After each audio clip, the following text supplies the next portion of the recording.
अध्याय 1 कुरुक्षेत्र के युद्ध स्थल में सैन्य निरीक्षण। धृतराष्ट्र ने कहा, हे संजय, धर्मभूमि कुरुक्षेत्र में युद्ध की इच्छा से एकत्र हुए मेरे तथा पांडु के पुत्रों ने क्या किया? संजय ने कहा, हे राजन, पांडु पुत्रों द्वारा सेना की व्यूहरचना देखकर राजा दुर्योधन अपने गुरु के पास गया और उसने ये शब्द कहे, हे आचार्य, पांडु पुत्रों की विशाल सेना को देखें, जिसे आपके बुद्धिमान शिष्य द्रुपद के पुत्र ने इतने कौशल से व्यवस्थित किया है। इस सेना में भीम तथा अर्जुन के समान युद्ध करने वाले अनेक वीर धनुर्धर हैं, यथा महारथी युयुधान, विराट तथा द्रुपद। इनके साथ ही धृष्टकेतु, चेकितान, काशीराज, पुरुजित, कुंतीभोज तथा शैब्य जैसे महान शक्तिशाली योद्धा भी हैं। पराक्रमी युधामन्यु, अत्यंत शक्तिशाली उत्तमौजा, सुभद्रा का पुत्र तथा द्रौपदी के पुत्र, ये सभी महारथी हैं। किंतु हे ब्राह्मण श्रेष्ठ, आपकी सूचना के लिए मैं अपनी सेना के उन नायकों के विषय में बताना चाहूंगा जो मेरी सेना को संचालित करने में विशेष रूप से निपुण हैं। मेरी सेना में स्वयं आप, भीष्म, कर्ण, कृपाचार्य, अश्वत्थामा, विकर्ण तथा सोमदत्त का पुत्र भूरिश्रवा आदि हैं, जो युद्ध में सदैव विजयी रहे हैं। ऐसे अनेक वीर भी हैं जो मेरे लिए अपना जीवन त्याग करने के लिए उद्यत हैं। वे विविध प्रकार के हथियारों से सुसज्जित हैं और युद्ध विद्या में निपुण हैं। हमारी शक्ति अपरिमेय है और हम सब पितामह द्वारा भली भांति संरक्षित हैं, जबकि पांडवों की शक्ति भीम द्वारा भली भांति संरक्षित होकर भी सीमित है। अतः सैन्य व्यूह में अपने अपने मोर्चों पर खड़े रहकर आप सभी भीष्म पितामह को पूरी सहायता दें। तब कुरुवंश के वयोवृद्ध परम प्रतापी एवं वृद्ध पितामह ने सिंह गर्जन की सी ध्वनि करने वाले अपने शंख को उच्च स्वर में बजाया, जिससे दुर्योधन को हर्ष हुआ। तत्पश्चात शंख, नगाड़े, बिगुल, तुरही तथा सिंह सहसा एक साथ बज उठे। वह समवेत स्वर अत्यंत कोलाहलपूर्ण था। दूसरी ओर से श्वेत घोड़ों द्वारा खींचे जाने वाले विशाल रथ पर आसीन कृष्ण तथा अर्जुन ने अपने अपने दिव्य शंख बजाए। भगवान कृष्ण ने अपना पांचजन्य शंख बजाया, अर्जुन ने देवदत्त शंख तथा अति भौजी एवं अति मानवीय कार्य करने वाले भीम ने पौंड्र नामक भयंकर शंख बजाया। हे राजन, कुंती पुत्र राजा युधिष्ठिर ने अपना अनंत विजय नामक शंख बजाया तथा नकुल और सहदेव ने सुघोष एवं मणिपुष्पक शंख बजाए। महान धनुर्धर काशीराज, परम योद्धा शिखंडी, धृष्टद्युम्न, विराट, अजय सात्यकी, द्रुपद, द्रौपदी के पुत्र तथा सुभद्रा के महाबाहु पुत्र आदि सबों ने अपने अपने शंख बजाए। इन विभिन्न शंखों की ध्वनि कोलाहल पूर्ण बन गई, जो आकाश तथा पृथ्वी को शब्दायमान करती हुई धृतराष्ट्र के पुत्रों के हृदय को विदीर्ण करने लगी। उस समय हनुमान से अंकित ध्वजा लगे रथ पर आसीन पांडु पुत्र अर्जुन अपना धनुष उठाकर तीर चलाने के लिए उद्यत हुआ। हे राजन, धृतराष्ट्र के पुत्रों को व्यूह में खड़ा देखकर अर्जुन ने श्री कृष्ण से ये वचन कहे। अर्जुन ने कहा, हे अच्युत, कृपा करके मेरा रथ दोनों सेनाओं के बीच ले चलें, जिससे मैं यहाँ उपस्थित युद्ध की अभिलाषा रखने वालों को और शस्त्रों की इस महान परीक्षा में जिनसे मुझे संघर्ष करना है उन्हें देख सकूं। मुझे उन लोगों को देखने दीजिए जो यहाँ पर धृतराष्ट्र के दुर्बुद्धि पुत्र दुर्योधन को प्रसन्न करने की इच्छा से लड़ने के लिए आए हुए हैं।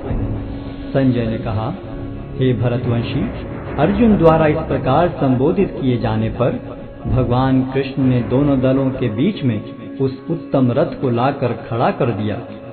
भीष्म, द्रोण तथा विश्व भर के अन्य समस्त राजाओं के सामने भगवान ने कहा कि हे पार्थ, यहाँ पर एकत्र सारे कुरुओं को देखो।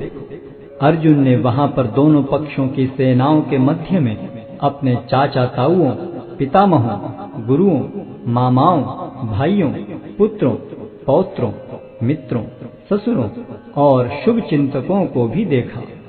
जब कुंती पुत्र अर्जुन ने मित्रों तथा संबंधियों की इन विभिन्न श्रेणियों को देखा, तो वह करुणा से अभिभूत हो गया और इस प्रकार बोला। अर्जुन ने कहा, हे कृष्ण, इस प्रकार युद्ध की इच्छा रखने वाले अपने मित्रों तथा संबंधियों को अपने समक्ष उपस्थित देखकर मेरे शरीर के अंग कांप रहे हैं और मेरा मुख सूखा जा रहा है।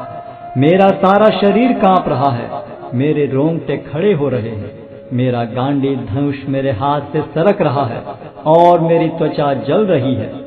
मैं यहाँ अब और अधिक खड़ा रहने में असमर्थ हूँ। मैं अपने को भूल रहा हूँ और मेरा सिर चकरा रहा है। हे कृष्ण, मुझे तो केवल अमंगल के कारण दिख रहे हैं। हे कृष्ण, इस युद्ध में अपने ही स्वजनों का वध करने से न तो मुझे कोई अच्छाई दिखती है और न मैं उससे किसी प्रकार की विजय, राज्य या सुख की इच्छा रखता हूँ। हे गोविंद, हमें राज्य, सुख अथवा इस जीवन से क्या लाभ, क्योंकि जिन सारे लोगों के लिए हम उन्हें चाहते हैं वे ही इस युद्ध भूमि में खड़े हैं।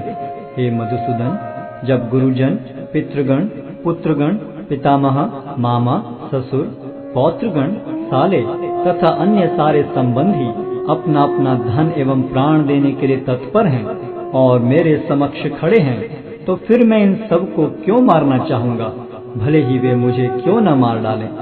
हे जीवों के पालक, मैं इन सबों से लड़ने को तैयार नहीं, भले ही बदले में मुझे तीनों लोग क्यों न मिलते हों। इस पृथ्वी की तो बात ही छोड़ दें। भला धृतराष्ट्र के पुत्रों को मारकर हमें कौन सी प्रसन्नता मिलेगी। यदि हम ऐसे आतताइयों का वध करते हैं तो हम पर पाप चढ़ेगा। अतः यह उचित नहीं होगा कि हम धृतराष्ट्र के पुत्रों तथा उनके मित्रों का वध करें। हे लक्ष्मीपति कृष्ण, इससे हमें क्या लाभ होगा और अपने ही कुटुंबियों को मारकर हम किस प्रकार सुखी हो सकते हैं। हे जनार्दन, यद्यपि लोक से अभिभूत चित्त वाले ये लोग अपने परिवार को मारने या अपने मित्रों से द्रोह करने में कोई दोष नहीं देखते, किंतु हम लोग जो परिवार के विनष्ट करने में अपराध देख सकते हैं, ऐसे पाप कर्मों में क्यों प्रवृत्त हों। कुल का नाश होने पर सनातन कुल परंपरा नष्ट हो जाती है और इस तरह शेष कुल भी अधर्म में प्रवृत्त हो जाता है। हे कृष्ण, जब कुल में अधर्म प्रमुख हो जाता है तो कुल की स्त्रियां दूषित हो जाती हैं और स्त्रीत्व के पतन से हे वृष्णिवंशी अवांछित संतानें उत्पन्न होती हैं। अवांछित संतानों की वृद्धि से निश्चय ही परिवार के लिए तथा पारिवारिक परंपरा को विनष्ट करने वालों के लिए नारकीय जीवन उत्पन्न होता है। ऐसे पतित कुलों के पुरखे गिर जाते हैं, क्योंकि उन्हें जल तथा पिंडदान देने की क्रियाएं समाप्त हो जाती हैं। जो लोग कुल परंपरा को विनष्ट करते हैं और इस तरह अवांछित संतानों को जन्म देते हैं, उनके दुष्कर्मों से समस्त प्रकार की सामुदायिक योजनाएं तथा पारिवारिक कल्याण कार्य विनष्ट हो जाते हैं। हे प्रजापालक कृष्ण, मैंने गुरु परंपरा से सुना है कि जो लोग कुल धर्म का विनाश करते हैं वे सदैव नरक में वास करते हैं। ओह, कितने आश्चर्य की बात है कि हम सब जघन्य पाप कर्म करने के लिए उद्यत हो रहे हैं। राज्य सुख भोगने की इच्छा से प्रेरित होकर हम अपने ही संबंधियों को मारने पर तुले हैं। यदि शस्त्रधारी धृतराष्ट्र के पुत्र मुझ निहत्थे तथा रणभूमि में प्रतिरोध न करने वाले को मारें तो यह मेरे लिए श्रेयस्कर होगा। संजय ने कहा, युद्ध भूमि में इस प्रकार कहकर अर्जुन ने अपना धनुष तथा बाण एक ओर रख दिया और शोक संतप्त चित्त से रथ के आसन पर बैठ गया।